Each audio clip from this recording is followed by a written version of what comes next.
Hello, everybody. Welcome into Sports by GSMC Podcast Network. I'm your host, Jeremy Lapidus. Today we have a big show. There's been a lot of baseball news today we're going to go over. There was an attempted coup in the MLBPA. We're going to talk about big pitcher Blake Snell is off the market, reigning NL Cy Young winner. We're also going to talk a little bit of football. The Jets made a big move. We're going to talk about their offseason revamped offensive line. They just brought in Mike Williams.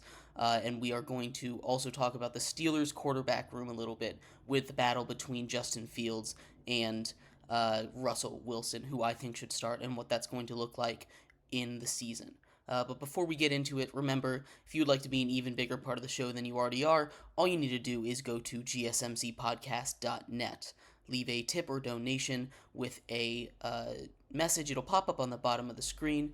It'll be there for a little bit. We'll have a little discussion about what you have to say. We appreciate anything that you do give. Again, that link to leave a tip or donation is gsmcpodcast.net. But like I was saying, let's just get right into the big news of the day, and that is Blake Snell is officially off of the market. The reigning NL Cy Young winner, the two-time Cy Young winner, has signed a deal with the Giants. It's a 2-year, $62 million deal with an opt-out after year one. So this could be a 1-year or a 2-year deal. $31 million a year signs with the Giants, adds to an already pretty stacked rotation. The Giants, a team that has to compete with the Dodgers and I guess the Padres in their division, if the Padres can ever figure their stuff out. Blake Snell signing with them is big for them. They've had a very interesting offseason. You know, they parted ways with J.D. Davis. They brought in two of the four Boris clients that had been out on the market forever. Now there still is Jordan Montgomery out there, and they've brought in Matt Chapman on 3-year, $54 million deal. So a relatively cheap deal for him, and now a 2-year, $62 million deal for Blake Snell. So they got two of the Boris guys in their camp. And that should absolutely help them out, put them in playoff contention. They're a team that's always kind of been on that borderline, the San Francisco Giants, especially since a lot of their core left. You know, that 2010, 2012, 2014, 3 World Series in 6 years teams. A lot of their core is gone. Buster Posey retired a couple seasons ago after having a really resurgent year. So they've kind of been mediocre since then. So this is a very big signing for them. They've always had very good pitchers, and they continue to have that. It's been a very good offseason for them. Obviously, the season is right around the corner. We're just about 2 weeks out now, and we'll get more MLB coverage as we get closer to that. But Blake Snell signing with the Giants, and this is more of a interesting thing with Scott Boras, because he is probably the biggest agent in all of baseball. You know, there's not many agents you know the names of. Scott Boras is one of them. He's one of the more powerful forces in baseball negotiations. He has the contracts of so many big stars. You know, you talk about obviously the big four: Cody Bellinger, Blake Snell, Matt Chapman, and Jordan Montgomery that's still out there. He's working with Juan Soto as well. Scott Boras has his claws in almost every single major player in the MLB nowadays. So we take a look at the power that he has and the kind of disappointing offseason that he's had for his clients. And it's there's a theory that I've heard going around a couple places that the MLB owners are trying to cut down on his power. The MLB owners are trying to loosen his grip on the MLB, stop his death grip on the market, his crazy asking prices, which he has been known to ask for a lot of money. You know, you look at the four guys. Again, that's been the main story this offseason. He was asking for a 9-year deal for Blake Snell, over $200 million. I believe he was asking for 9 years, $275. He ends up getting 2 years, $61. The same thing with Matt Chapman. He had a $100 million deal that he turned down to go to free agency, and now he's making $54. Cody Bellinger's in a little bit of a different situation, and so is Jordan Montgomery. But you see this move that he's been doing a lot where he has his players hit free agency so he can compete in the open market. You know, the open market is always going to get you more money, or theoretically, it's going to get you more money because you can have people fight over you. You know, go to the highest bidder instead of just going to one bidder. Generally, one of those is going to be a little more lucrative for you. But taking a look at,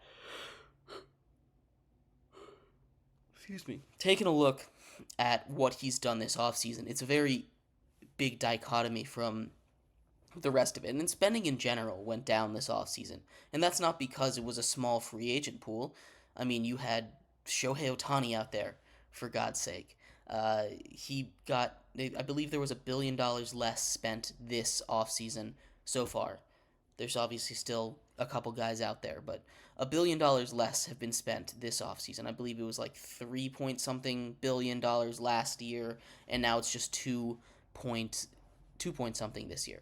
So a whole $1 billion less has been spent, and $1 billion of those dollars that were spent, so half of that money, was spent on two of the guys that the Dodgers brought in. You know, Yoshinobu Yamamoto and Shohei Ohtani. Those two guys right there were $1.025 billion. So they basically had half of the market right there, and the rest of the market only got $1 billion. That's a lot of players to only make $1 billion when you're handing out contracts this big. You know, this this Blake Snell contract is basically a tenth of the total free agent market that's been out there. It's not quite a tenth, but you take a look at the amount of players that are still getting signed, and the big names that waited out there so long, and you start to think, are these MLB owners trying to blackball's not the right word.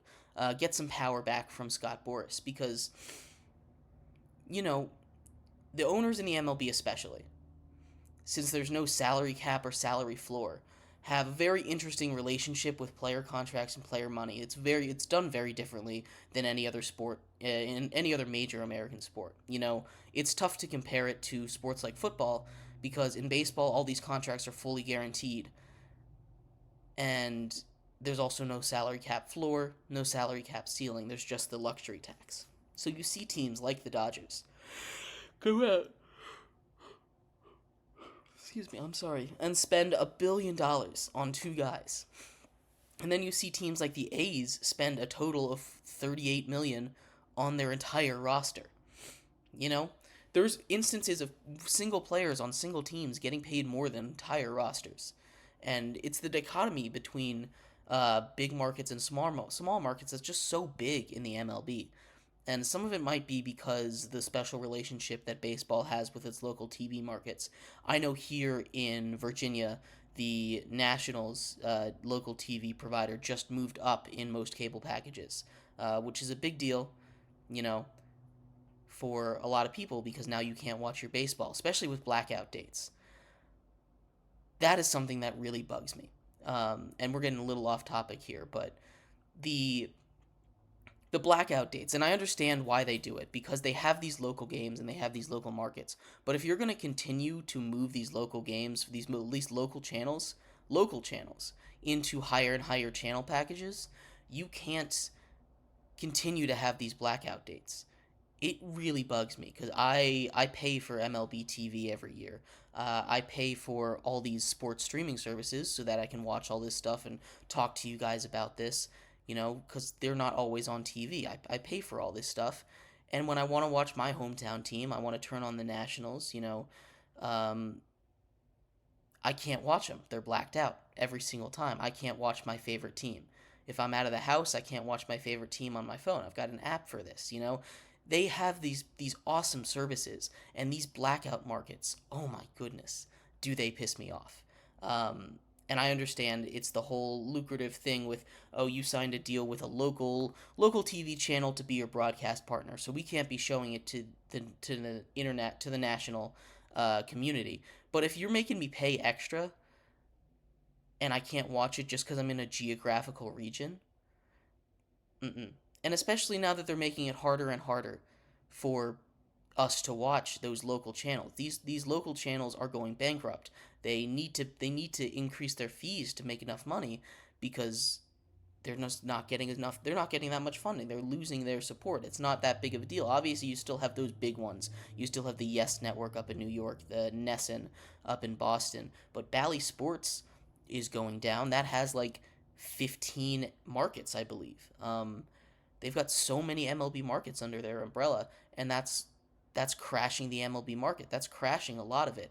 You take a look at these blackout markets, and I really hope this changes. This is one of the biggest thing I hope change in the MLB from a fan perspective, is that you can watch these games, you can watch your favorite team on these apps, these MLB TVs. It's the same thing with the NBA or the NHL or football as well. You get the local games, and you can't watch it unless you're not in the local area.